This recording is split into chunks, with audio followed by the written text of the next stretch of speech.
네, 안녕하세요. 트레이더 콜럼버스입니다. 여러분들 지금 현물 ETF 비트코인 되게 핫하잖아요. 이번에 이더리움 현물 ETF도 신청이 승인됐다는 속보를 가져왔습니다. 그럼 빠르게 정보 확인하러 가시죠. 10월 24일 네이트 제라시라는 미국 ETF 전문업체 CEO는 그레이스케일이 현재 보시는 것처럼 이더리움 현물 ETF를 신청했다는 소식을 트위터를 통해서 밝혔습니다. 여러분들은 혹시 이 소식을 알고 계셨나요?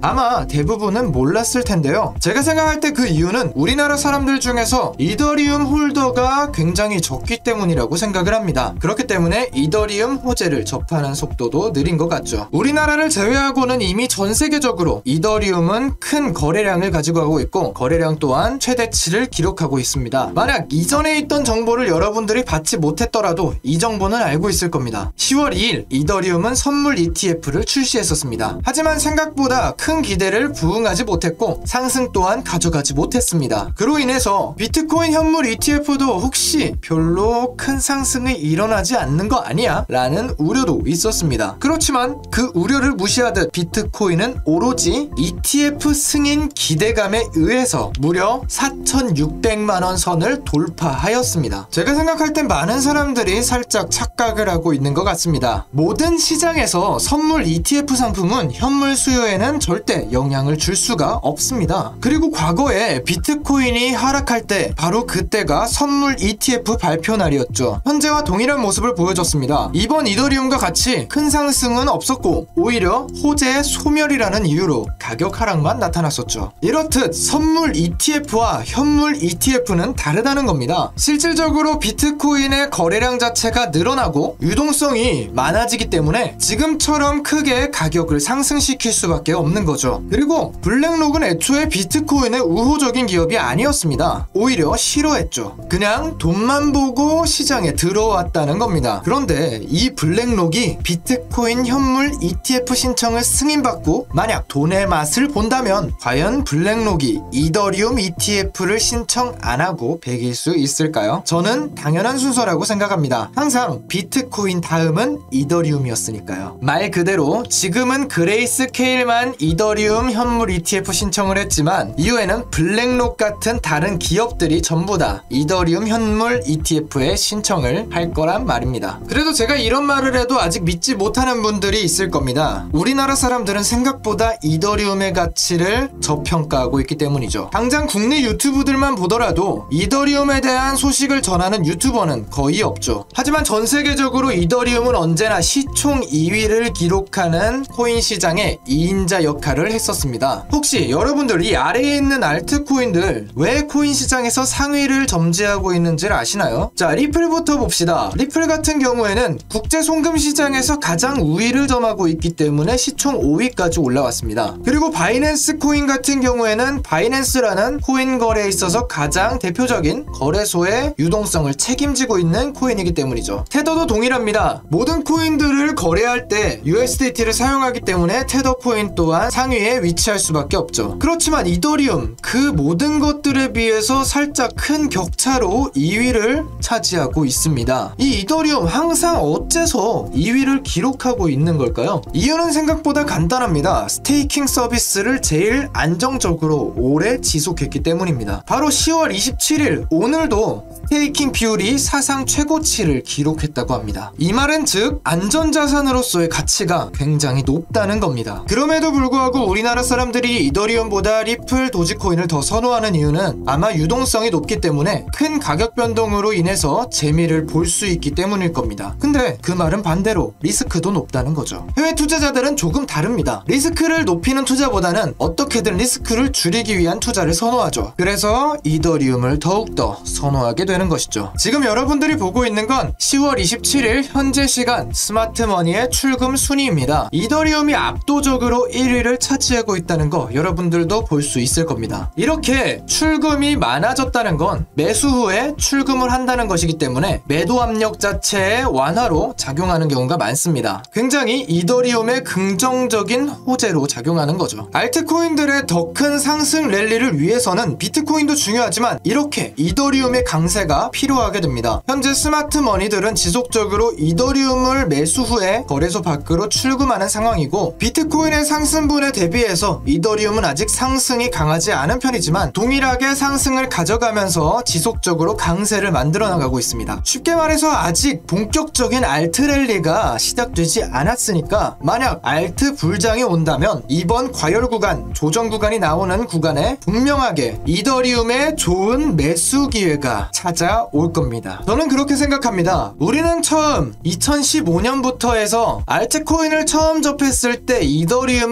가장 많이 찾았습니다. 그런데 지금은 많은 사람들이 리플과 도지코인을 찾고 있죠. 보시다시피 알트코인 중에 가장 큰 상승을 가져간 코인은 바로 이더리움입니다. 비트코인, 리플은 따라갈 수도 없을 정도로 큰 상승을 가져갔죠. 워렌 버핏은 이런 말을 했습니다. 위험은 자신이 무엇을 하는지 모르는 데서 온다. 일반적으로 투자자들이 돈을 잃을 때는 남들보다 빠른 정보를 얻지 못해서가 아니라 이렇게 이미 접했던 많은 데이터들을 잊어서이기 때문입니다. 많은 데이터들 속에서 어떠한 데이터가 객관적이고 팩트인지 당장 나오는 단기적인 이슈만 볼 게 아니라 많은 데이터들 속에서 어떠한 데이터가 가장 객관적이고 팩트인지를 분별해내는 힘이, 그런 힘이 생길 때 투자 게임에서 돈을 벌 수 있다고 생각합니다. 제가 우리 구독자분들을 위해서 이런 부분을 해소시켜 드리려고 노력을 하고 있습니다. 제가 운영하고 있는 구독자 소통방에서는 지속적으로 시장에 유효할 만한 데이터들을 공유해 드리고 있습니다. 현물 ETF에 대한 정보도 제가 4월에서 5월부터 지속적으로 강조를 드렸기 때문에 우리 구독자 소통방 분들은 전부 다 이렇게 수익을 크게 가져갈 수 있었고요. 상승 랠리는 이제야 시작하고 있다고 생각합니다. 보시는 건 스테이블 코인의 공급량인데요. 스테이블 코인의 공급량 자체가 올라가고 있고 시장의 유동성 자체가 지속적으로 이탈하고는 있지만 다시 상승 모멘텀으로 반전되고 있습니다. 시장에 돈이 들어오고 있다는 뜻이고요. 아직 비트코인으로 몰리고 있는 모습을 보이지만 이 유동성들은 다시 알트코인들로 뿌려질 겁니다. 시장의 사이클은 언제나 그런 식이었으니까요. 반드시 명심하시기 바랍니다. 우리 개미들이 큰 돈을 벌기 위해선 남들보다 빠른 정보가 필요한 게 아니라 어떤 가격에서 언제 매수를 하는 게, 언제 미리 사두는 게 좋은지를 아는 겁니다. 절대로 우리가 돈이 많은 사람들 그리고 기관보다 정보를 빠르게 얻을 수 있는 확률 0%라고 생각합니다. 도움이 필요하신 분들은 언제나 구독 인증을 해주시면 제가 도와드리겠습니다. 이렇게 구독자 소통방으로 들어오시면 되는데요. 구독자 소통방 들어오는 방법은 영상 하단에 더보기를 클릭해주시고 더보기에 나오는 카카오톡 채널을 클릭해줍니다. 그리고 카카오톡 채널 링크에 접속 이후에 차트1부 콜럼버스 혹은 7번 구독자 소통방으로 들어오시면 되겠습니다. 구독자 소통방에 들어오신 분들은 정보를 나누면서 알트코인 불장이 오기 전을 대비하고 있습니다. 오늘 영상은 여기까지 준비했습니다. 언제나 여러분들의 경제적 자유를 누리는 그날까지 노력하겠습니다. 트레이더 콜럼버스였습니다. 감사합니다.